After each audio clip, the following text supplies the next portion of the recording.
The Tao of Self-Confidence, episode 385.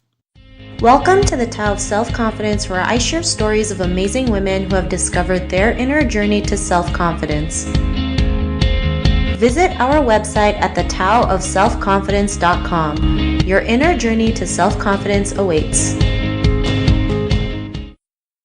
Well, hello friend. Welcome to the Tao of Self-Confidence, where I share stories of amazing women who have discovered their inner journey to self-confidence. I'm your host today, Sheena Yap Chan, and today I have an amazing lady on the show today. She is the founder of the Lifestyle Portal, and I'm just really excited to have her on and share her story with us today on self-confidence. So without further ado, I'm going to introduce you to Tanya Munshi. Tanya, how are you today? Maybe you can fill in a little bit more about yourself to our listeners.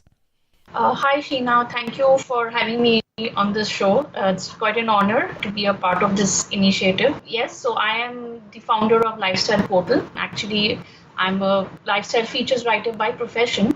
I've been writing for almost 16 years now. And then in the last 6 years, I've been running this online platform called the Lifestyle Portal, where I profile entrepreneurs from all walks of life. And I believe that everyone has a story to say. And I want their story to be seen and heard, and so that they can also benefit and at least get a chance to do well and at least get a chance to showcase what their talent at work is all about. Awesome. Well, thanks for sharing that, Tanya. And what's your cultural background? Okay, so I'm a Bengali, so I'm from a part of India, from a state called West Bengal, and my cultural background mainly is because I'm from an army background. My father is a retired army officer. And so I think that has played a very important role in our cultural upbringing. And that has been it has been a very secular environment in where I have grown up in. So, we've been taught to respect all cultures and religions and live in harmony and respect with, for one another.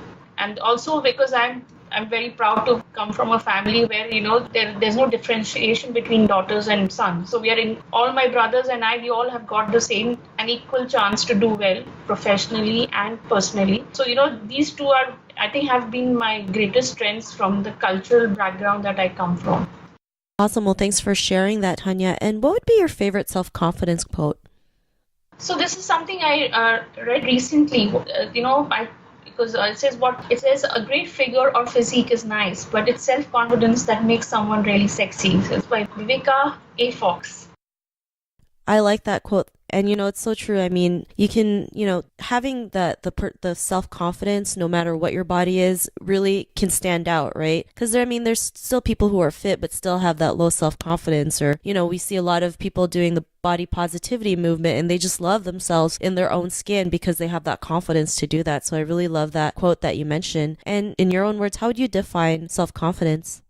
Okay, now this is tricky coming from a single mom like me. Now, after having gone through a bitter divorce and turbulent marriage, I will be honest that it did break my self-confidence for a while. But, and I actually believed that I was not good enough or lovable. So I'm going to be very honest here. So that's how I gradually, with the passage of time, I realized that this process was necessary for me to go through the journey to actually understand and what self-confidence is all about. And it cannot happen overnight. It has to come from within. And, so the journey made me realize that self-confidence. And now I realize that now that I see myself, how far I have come from where I started, it has given me immense self-confidence that, man, I can do it. I have it in me. Self-confidence is something that even though we go through the toughest of times and we come out of it with dignity and peace of mind. And I think that would be the self-confidence, the way I would define it and see it from where I stand.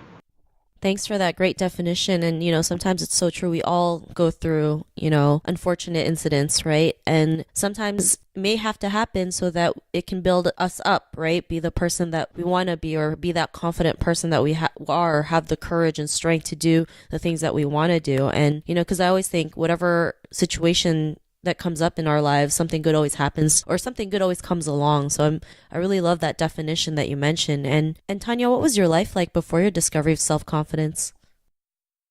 So before I discovered my self-confidence in its truest sense, I was actually a very weak person, mainly because I didn't believe in myself. I did not believe in my abilities, and I thought I was not good enough. To top it all, obviously, a divorce adds to that, that you're not good enough, and you go through certain crises in life, personal crisis, and that makes you feel that you're not good enough. It also started reflecting in my career, where I refused to take up projects. I turned down projects. I turned down excellent opportunities because I kept believing that I was not good enough. But then, there came a time in life when I thought that it was enough. I could not take that anymore, that it was time for me to come out of that. And finally, I actually made an effort to step out and see the light at the end of the tunnel. And then with my child and me, and we've started our life from scratch. And in spite of all these work experience of 15, 16 years of work experience, I started my life afresh. And then gradually when I started doing well, and now I really feel good about myself. I'm not talking about the physical aspect of it, about looks, but feeling good that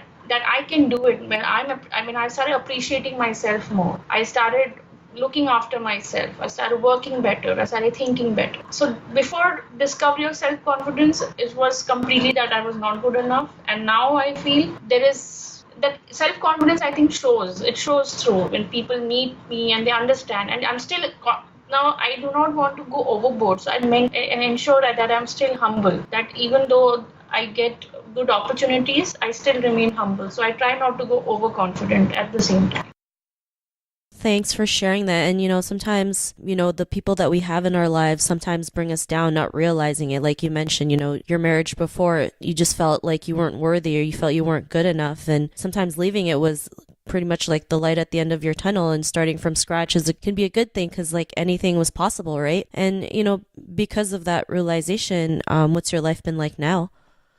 Now the life is far more peaceful. I have a direction. My self-confidence shows through in my work, and now I can connect with my work, my clients, the people I work with. And actually I'm now far happier now. I'm at peace because now, I think if there is something which is gnawing your peace of mind, you cannot focus on other elements. But now with one thing away, I can focus on my life, my daughter, my work, and now it's a little, self-confidence is a great tool. It's a great ingredient without which I don't think any of us can take a step ahead. So even if we make mistakes, it's really all right. The self-confidence is there to back us, that it's all right to make a mistake. It's not that we cannot go back and correct it. Thanks for sharing that. And, it's so true, right? We all make mistakes. It's just learning how to accept it, embrace it, and learn from it and keep moving on. What makes it even better. Sometimes we have to make that mistake in order for us to realize, what, we're meant to do, or maybe, show us, another path that could be better for us. So thanks for sharing that. And if our listeners were tuning into your episode and they're in a similar journey to self-confidence, what would be that one tip you would give to them?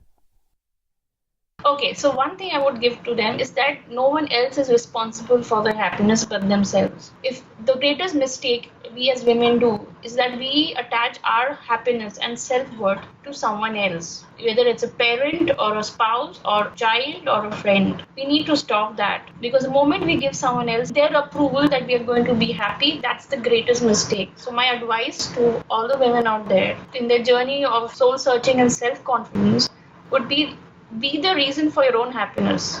And yes, very, very important, because I'm a mother and I know I go through this, is to let go of the guilt. The guilt of, as women, we are always somewhere, the guilt always seems to come in because we feel like we're not good enough, a good enough wife or a daughter or a sister or a mother. There is never going to be a perfect moment. And so that guilt is something that brings us down. So if we can just let go of the guilt and enjoy a day of me time, or enjoy a me time every week, 1 hour, you give it to yourself every day, 10 minutes, without the guilt, I think that's going to really help in the long run. And so women should not think that they're second to anyone when it comes to self-love. We love everyone more than we love ourselves. So I think a lot of advice I'm giving right now. Awesome. Well, thanks for sharing those awesome tips. It's so true. Self-love is the most important thing. When we can learn to love ourselves, and we can know the kind of love that we deserve and that we can also give out to the world. So thanks for sharing that. And if our listeners wanted to get to know a little bit more about you and what you do, or check out your website, is there any links or social media profiles we can connect with? Sure. So I have a website, a lifestyle portal, but the URL is tanyamunshi.com, which is my name because I've been writing for so many years. So I wanted to have the same name, so that, and it's a very personalized website, so people can relate to it. I have a Twitter handle that people can follow me on at, it's called at Tanya Munshi 1. And we are on Facebook. Lifestyle Portal is on Facebook and on Instagram, LinkedIn, Pinterest. We're all there. We're there. And our email address is tanya@tanyamunshi.com. Awesome. Well, thanks for sharing that, Tanya. And to our listeners, if you want to connect with Tanya, you can also head on over to the taoofselfconfidence.com and search for Tanya's name. Her show notes will pop up along with everything else we talked about. And I just want to thank Tanya for taking the time to share her story with us on self-confidence. So thank you so much, Tanya. Thank you so much, Sheena. It's been a pleasure talking to you. Not a problem. It was an honor having you on the show. And to our listeners, be on the lookout for another new episode of another amazing woman's journey to self-confidence, and we'll talk to you soon. Bye for now. Bye-bye. Thank you for tuning in to another amazing episode of the Tao of Self-Confidence. Want to learn how you can use podcasting to market your business? Download your free report by visiting our website at thetaoofselfconfidence.com. Your inner journey to self-confidence awaits.